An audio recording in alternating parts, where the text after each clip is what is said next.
Hello and welcome to this video review of Wonderful Dizzy. This is the first new Dizzy game from the Oliver twins in more than 2 decades, and it runs on actual Spectrum hardware. What you're watching here is a ZX Spectrum Next running the game in 128K mode, so basically it's a Spectrum 128, from the file made available for free on the Oliver twins website.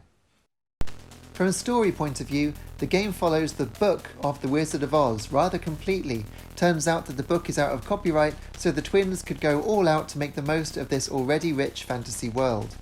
It also echoes the famous motion picture of the same name, as the game starts in black and white before turning on the Technicolor, which here is translated as the Spectrum's colour palette of 6 colours, each with 2 brightness settings. You gotta love that Spectrum hardware.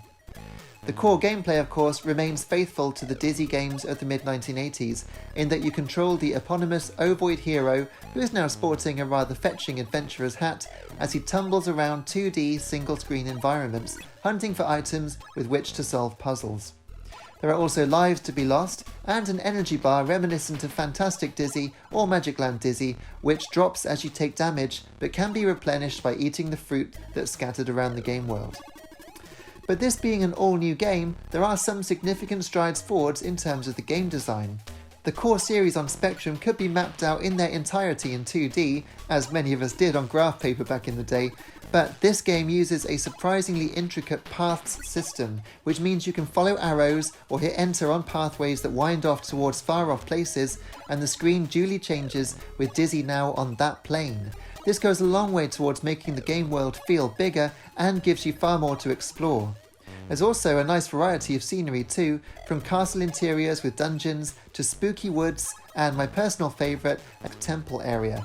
I don't know what it is about 8-bit games and this kind of iconography, but it still fires my imagination and it looks really good here. However, that is one area that I must say isn't quite the same as it used to be. Back in the days of the second and third games in particular, I felt like I was looking through a window, partially obscured by the primitive visuals of the time, into another world. But while the graphics in Wonderful Dizzy are clearly better than those games, with some true sprite overlaps, detailed and varied visuals, and a clearly more solid frame rate, it just doesn't feel quite as magical as, say, Treasure Island Dizzy, even today. But anyway, the other main thing to note that breaks the immersion slightly for me is the fourth wall breaking that goes on, with some self-referential humour that still feels very English and is still charming, but again it feels somehow modern compared to the timeless charm of the originals. From a technical point of view, this is without doubt one of the finest 128K Spectrum games I've ever seen. Enemies can pick you up and carry you, scenery animations are solid and smooth, and it all has an air of confidence. It's difficult but gentle, basic yet beautiful. It's arguably one of the best Spectrum games ever made, though I'm not going to pretend it isn't still an acquired taste. The overlapping sprites do look weird in the harsh light of 2021, even though they're explained away as an effect of the magical boots that you put on at the start of the game. But you may also encounter an actual game over screen, and being forced back to the start is very 1980s, but I applaud it. Indeed, I wouldn't have it any other way. Of course, emulators today, which a lot of people will play this through, do offer save states, so you can save your progress at any time, and of course the ZX Spectrum Next also offers that as a built-in feature of the hardware.